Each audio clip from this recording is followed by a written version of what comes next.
Hello everyone, welcome to my YouTube channel myself Dinesh Jangra. तो आप सब कैसे हो।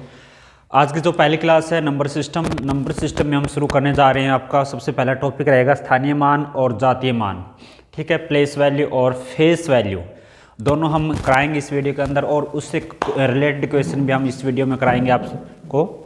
तो आइए स्टार्ट करते हैं। सबसे पहले आप सभी को पता होना चाहिए कि डिजिट क्या होते हैं, अंक क्या होते हैं। अंक आप सभी को पता है कि 0, 1, 2, 3, 4, 5, 6, 7 और 8 और 9 ये सभी अंक होते हैं। ठीक है, अंक से मिलकर क्या बनती है, आपके पास संख्या बनती है। जैसे आपके पास 57 है, ठीक है, यह आपके पास क्या है, एक संख्या है। संख्या के अंदर सबसे पहले क्या होता है कि इकाई का अंक होता है, एक क्या होता है, दशमलव एक अंक होता है। जितने भी अंक होते हैं इस प्रकार लिखते हैं, इकाई, दशमलव, सैकड़ा, हजार, 10,000, लाख, इस तरीके से लिखा जाता है। ठीक है, इनको अंक बोलते हैं, इनको क्या बोलते हैं, संख्या बोलते हैं। ठीक है, तो सबसे पहला जो आपका रहेगा टॉपिक जातीय मान। जातीय मान, इसको हम बोलते हैं अंकीय मान। अंकीय मान, और इंग्लिश में हम बात करें इसको लिखते हैं हम फेस वैल्यू।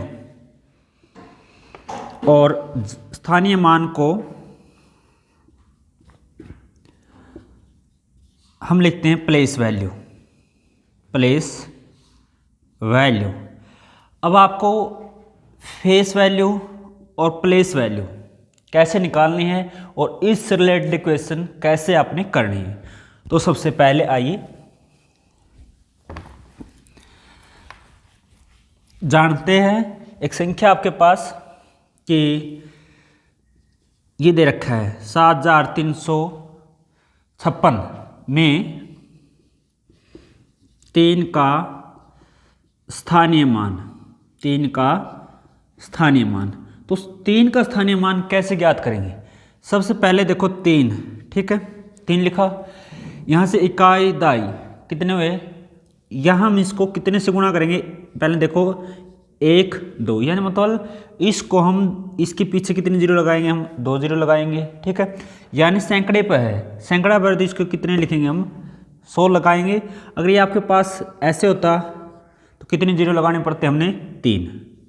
ठीक है, यहाँ बोला गया कि 3 का स्थानीय मान, तो 3 का स्थानीय मान कितना होगा, आपके पास 300 होगा। अगर इसी क्वेश्चन के अंदर 3 का ये दे रखा है 7,356 में 3 का अंकीय मान या जातीय मान क्या होगा, तो क्या होगा इसका, तो 3 का तो सेम ही रहेगा, 3 ही आएगा। 3 का अंक मान या जातीय मान क्या होगा, आपके पास 3 ही रहेगा। ठीक है, 3 ही रहेगा। और एक और है, जो अंकीय मान है और जो जातीय मान, स्थानीय मान है, इन दोनों के बीच में क्या रिलेशन है, क्या संबंध है। अंकीय मान और स्थानीय मान में संबंध क्या है कि एक ही संबंध इनके बीच में, ओनली जो आपके पास यूनिट डिजिट है, इकाई का अंक है, वही क्या रहता है, ओनली सेम रहता है। इकाई का अंक क्या रहता है, दोनों के अंदर सेम रहता है। जैसे 446 है, ठीक है, इसका 6 का स्थानीय मान कितना होगा, 6 होगा। और 446 में 6 का जातीय मान कितना होता है, 6 होता है। मतलब ये तो आपने निकाला क्या, जातीय मान, ये निकाला आपने स्थानीय मान, दोनों क्या है, समान है। तो इसको हम बोल सकते हैं कि जिनका इकाई का अंक स्थानीय मान हो या जातीय मान हो, दोनों का क्या होता है, समान होता है। ठीक है, ये था। तो अब हम आपको एक क्वेश्चन देंगे आपको करने के लिए, और आप कमेंट करके उसका आंसर बता सकते हैं कितना। ये क्वेश्चन है कि 5,329 में 3 का स्थानीय मान, 3 का स्थानीय मान ज्ञात करना अपने, 3 का स्थानीय मान ज्ञात करना है। ठीक है, और यहां से 3 का स्थानीय मान ज्ञात करना है, और 2 का जातीय मान का अंतर। यहाँ पर बोला गया है कि 5329 में 3 का स्थानीय मान, 3 का स्थानीय मान कितना होगा आपके पास, ये संख्या है, ठीक है। 3 का स्थानीय मान कितना है, 300, कितना होगा 300।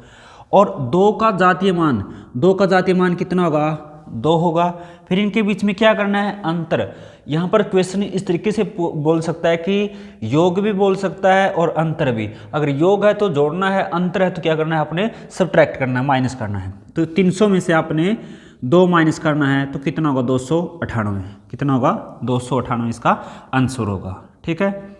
यानी इसमें 3 का स्थानीय मान और 2 का जातीय मान में अंतर क्या है, अंतर कितना है, 298 का है, ठीक है।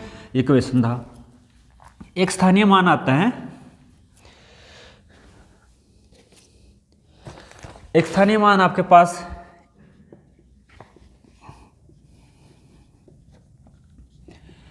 2 व 8 का स्थानीय मान। अब ये संख्या आपके पास दशमलव में है, तो आपने कमेंट करके बताना है कि ये कितनी डिजिट की संख्या है। जो आपके पास लिख रखा है 63.5728, ये कितने डिजिट की संख्या है, तो कमेंट करके बताना है कि ये कितनी डिजिट की संख्या है, या 6 डिजिट की संख्या है, या 2 डिजिट की संख्या है, ठीक है। तो यहाँ से देखिए, सबसे पहले 2 का और 8 का स्थानीय मान है। अब 2 तो यहाँ पर है, 8 आपके पास यहाँ पर है, तो इनका स्थानीय मान कैसे लिखाएंगे, ऐसे लिखाएंगे कि 8, फिर इसके बाद कितना लिखेंगे, 20, ऐसे लिखेंगे। यहाँ पर पॉइंट है, ठीक है। ऐसे नहीं करेंगे, बिल्कुल भी नहीं करेंगे। तो कैसे करना है इसको, देखिए।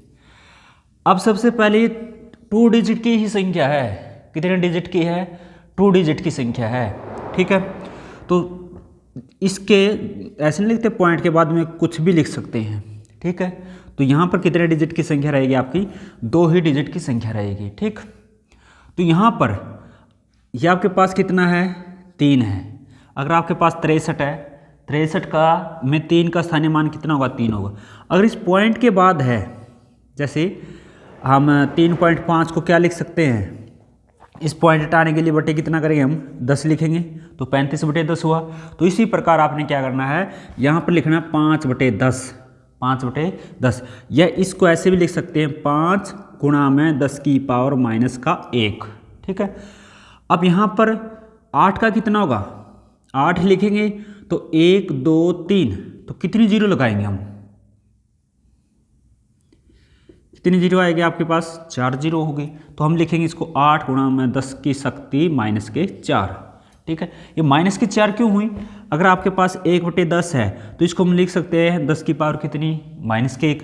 अगर 2 है तो इसको ऊपर जाके पावर क्या होती है, -k होती है, तो इसको इस प्रकार हम लिख सकते हैं, ठीक है। यहाँ पर 2 का और 8 का स्थानीय मान, तो 2 देखो, 2 का स्थानीय मान, तो 2 का स्थानीय मान कितना होगा आपके पास,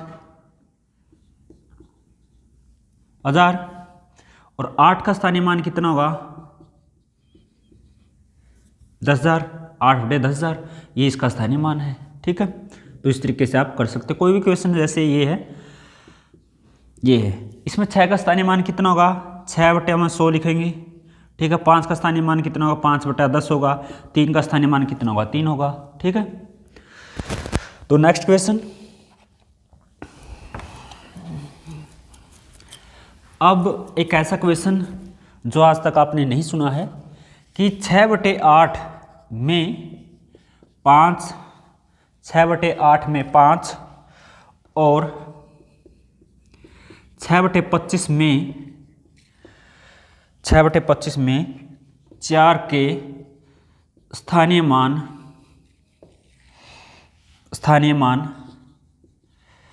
का अंतर। 6/8 में 5 का स्थानीय 5 और 6/25 में 4 के स्थानीय मान का अंतर ज्ञात करना है, तो कितना होगा, कमेंट करके बताना आपने। अब इसके अंदर तो 6/8 के अंदर 5 तो है नहीं ना, 6/25 के अंदर 4, ठीक है। तो क्या करना है भाई, सबसे पहले देखो, जब भी हम 6 को 8 से भाग देते हैं 0, तो कितना होगा आपके पास, 8 7 56, तो कितना हुआ आपके पास 4, 8 5 40, ठीक है। ये हुआ।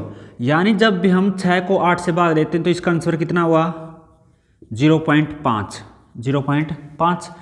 इसी प्रकार हम 6 को 25 से भाग देते हैं तो कितना होगा आपके पास, 6 तो अंदर रखेंगे, 25 से भाग देंगे तो शुरू में 0, 25 दूनी 50, कितना बचा 10, फिर इसके बाद कितना 25 चौका 100, ये कितना हुआ आपके पास 0.25, 0.25।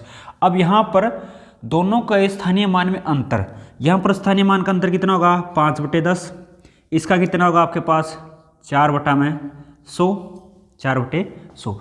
इसको हम कितना लिख सकते हैं, इसको लिख सकते हैं 0.5, ठीक है। या आप इस प्रकार लिख सकते हैं 5/10, और इसको क्या लिख सकते हैं, इसको लिख सकते हैं 5 × 10 की पावर 1 माइनस के, और इसको हम लिख सकते हैं 4 × 10 की पावर -2, ठीक है। तो दोनों का अंतर क्या, अंतर नहीं सारे योग करो इसको, यहाँ पर फिर तो कम हो जाए ना, अंतर करेंगे तो यहाँ पर कितना होगा 5, इसमें से अपने इसमें से माइनस करना है, ठीक है। तो ये था आपके पास, ऐसे लिखेंगे ना इसको, तो 5 माइनस में 4, तो 1 की पावर कितना होगा आपके पास, तो यहाँ पर योग लिखो, तो योग करेंगे इन दोनों का, तो योग करेंगे तो 5 × 10 की पावर -1 प्लस 4 × 10 की पावर -2। तो यहाँ पर देखो क्या है, कितना हुआ, यहाँ पर 0 पॉइंट, यहाँ पर मिस्टेक कर दी इस क्वेश्चन के अंदर, भाई क्वेश्चन के अंदर मिस्टेक है। देखो यहाँ पर आपने दोबारा देखो इस क्वेश्चन को, तो यहाँ पर देखो 6/8 है, जब भी हम 6 को 8 से भाग देते हैं, ठीक है, शुरू में कितने में चलेगा ये 8 7 56, 7, फिर कितना 8 5 40, ठीक है। तो यह आया आपके पास 0.6/8 को जब भी हम भाग देते हैं 0.75 होगा, ठीक है। तो यहाँ पर 5 का स्थानीय मान कितना होगा 5/100, कितना होगा 5/100, और 6/25 है, 6/25 को हमने 6 से भाग दिया था, 25 से भाग दिया, कितना है आपके पास 25 दूनी 50, बचे 4, 100, 2.4, 6/25 को हम लिख सकते हैं 0.24। यहाँ पर 4 का स्थानीय मान कितना है 4/100, ठीक है। तो इसको हम लिख सकते हैं 5 × 10 की पावर कितनी -2, तो इसको क्या लिख सकते हैं 4 × 10 की पावर कितनी -2। यहाँ पर योग है, दोनों को ऐड करेंगे, 5 × 10 की पावर -2 प्लस में 4 × 10 की पावर कितनी -2, 4 और 5 कितने 9, तो पावर क्या रहेगी आपके पास सेम रहेगी, 10 की पावर कितनी -2, ये इसका राइट आंसर है, ठीक है। इस तरीके से आप कर सकते हैं। तो नेक्स्ट क्वेश्चन है,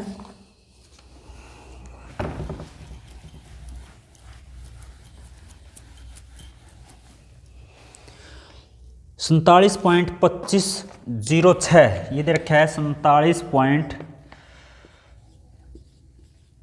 बराबर 4A बराबर 7/B 2/C 5/D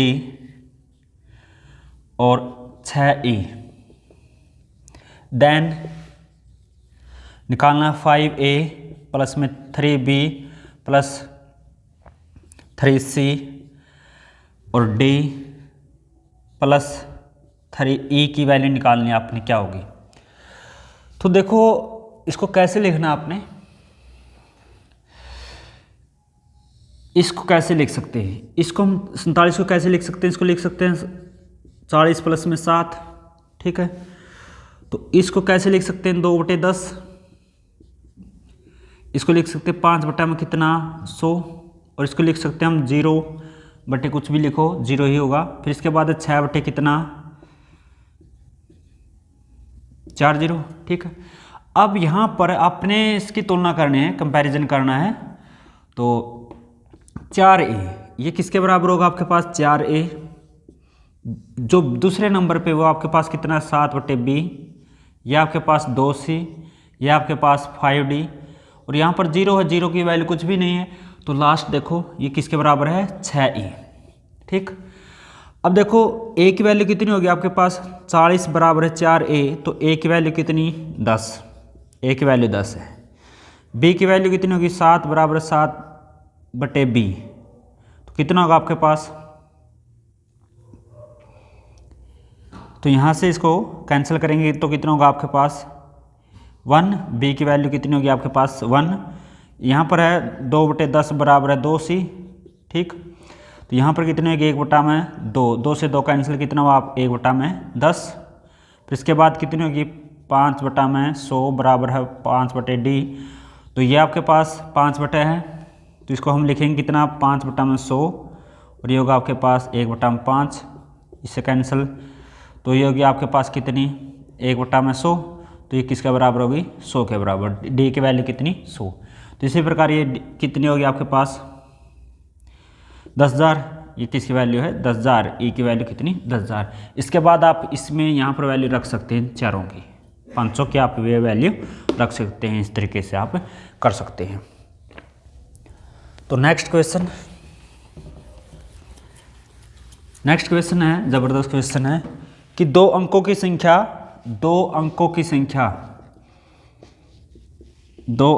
संख्या तथा उनके अंकों को बदलकर प्राप्त संख्या का योग सदैव किससे विभाजित होता है, तो किससे विभाजित होता है, 7 से होगा या 9 से होगा या 11 से होगा या 13 से होगा। तो ये 4 ऑप्शन दिए गए हैं, 7, 9, 11, 13।